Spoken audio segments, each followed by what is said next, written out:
భారత మహిళల సింధూరం తుడిపేసేందుకు వచ్చిన వాళ్లను మట్టిలో కలిపేశామన్నారు ప్రధాని మోదీ. బికనేర్ పర్యటనలో పాకిస్తాన్ కు గట్టి హెచ్చరికలు చేశారు. పహల్గాం దాడికి 22 నిమిషాల్లో సమాధానమిచ్చామన్నారు. పాకిస్తాన్ తో ఎలాంటి చర్చలు ఉండవన్నారు.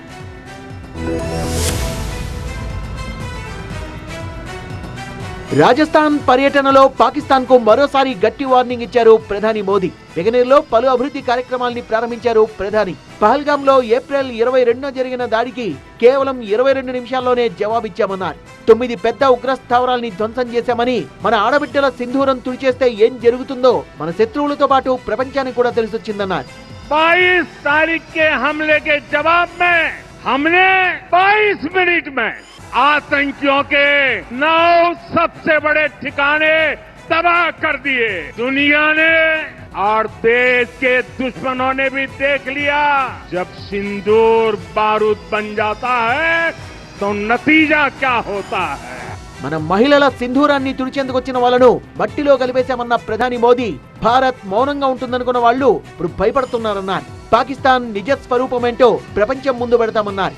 जो सिंदूर मिटाने निकले थे उन्हें मिट्टी में मिलाया है. जो हिंदुस्तान का लहू बहाते थे आज कतरे कतरे का हिसाब चुकाया है. जो सोचते थे भारत चुप रहेगा, आज वो घरों में डूब डूब के पड़े हैं.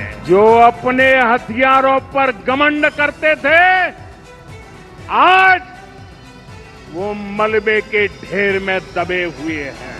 భారత్ది కేవలం ఆక్రోశం మాత్రమే కాదన్న ప్రధాని మోదీ, ఇది సమర్థ భారత్ రౌద్ర రూపమని, ఇదే నవభారతమని తెలిపారు.